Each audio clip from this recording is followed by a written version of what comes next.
All companies store data. From a simple record book of a small business, maybe even on a journal or a piece of paper, to massive companies like Amazon that need computers to store petabytes of data. Now, in order to store this information, pretty much every company, and sometimes individuals too, need something called a database.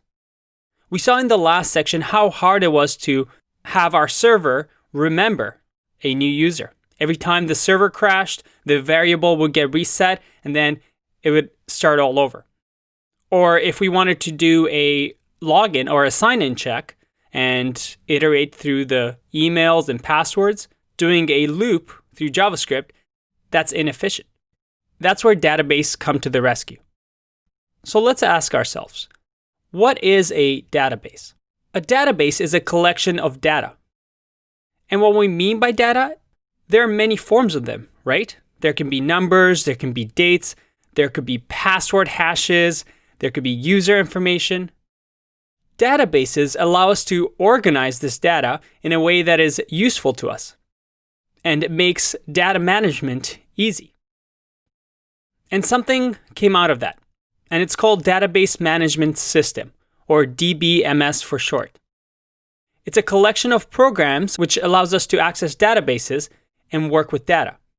And it also allows control access to database users.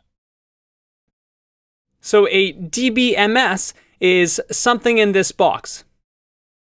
Something that allows us, a tool, a piece of software that allows us to communicate with the database, store information that's useful for us, and also allows us to update, insert, delete, look up whatever is in the database.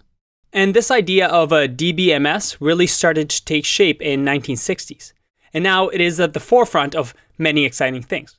There's an entire industry of engineers that just work with databases because it is so important.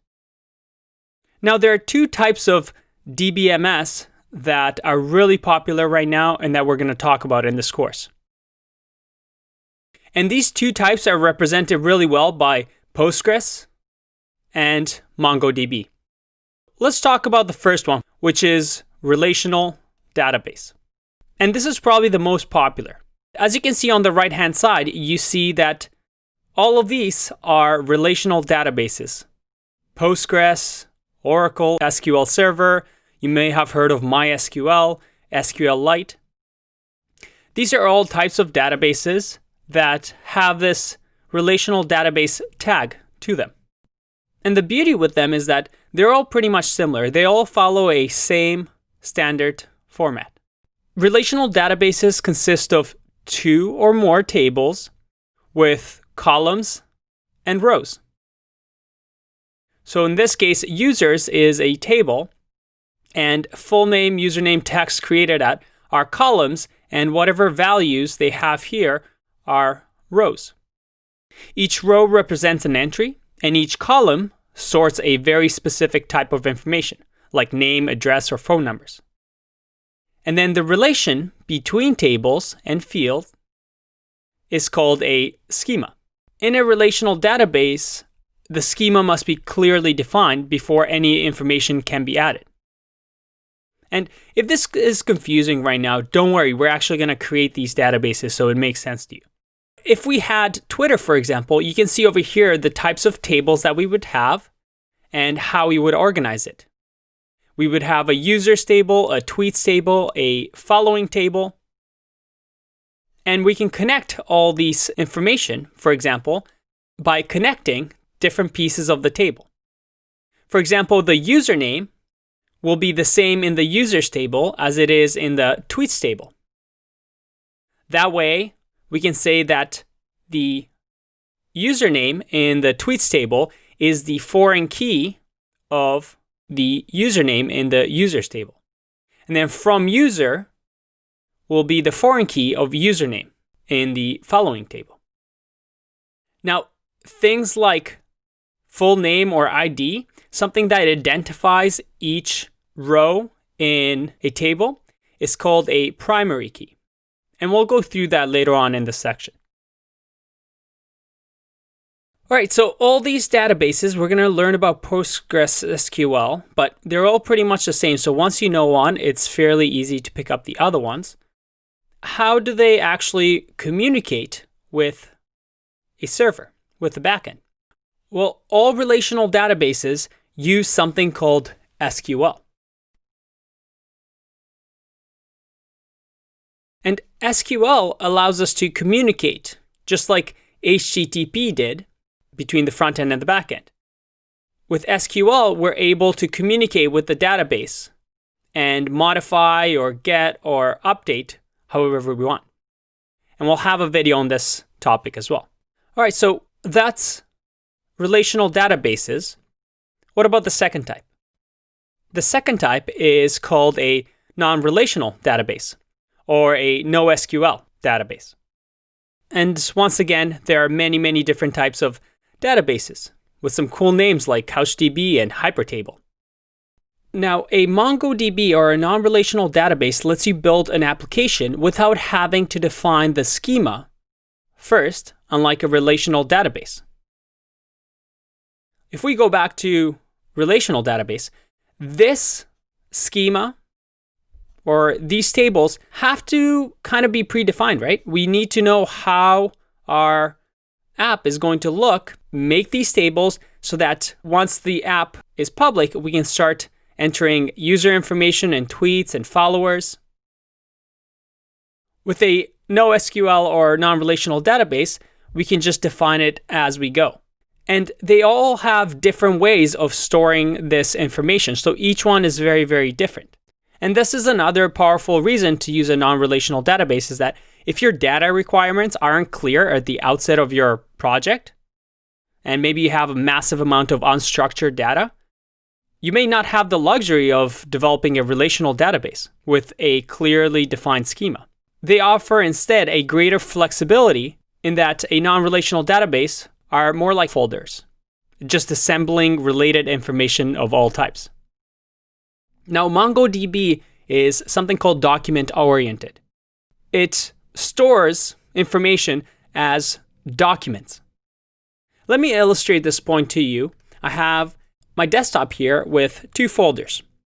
One is a relational database, and here I have users, tweets, profile, following.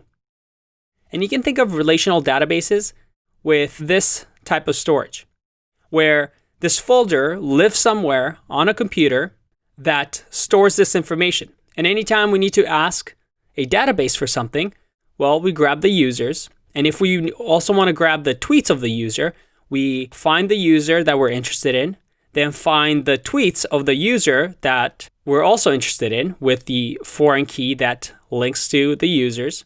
And we can also find however many followers that user has.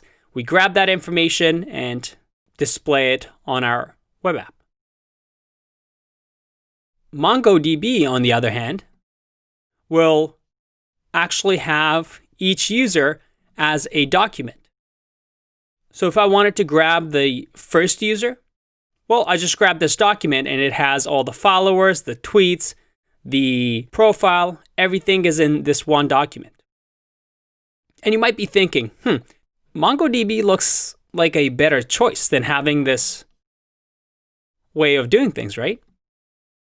Well, it depends on your need. And that's why databases is such a complex topic. It really, really depends on your situation.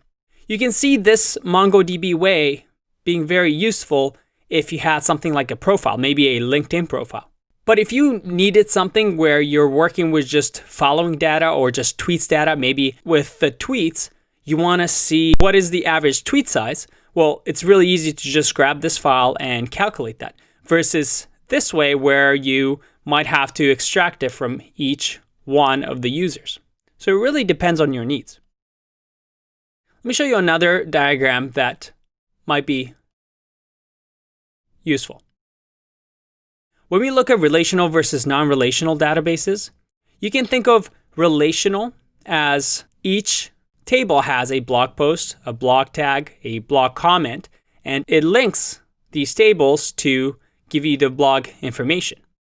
Versus a non-relational that stores this entire blog post in an entry and has comments, tags, categories, and all other related data just in one single place. So what does MongoDB use to communicate?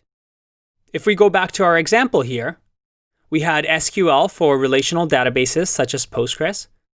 Well, MongoDB has its own what we call query language. And it is just the MongoDB query language.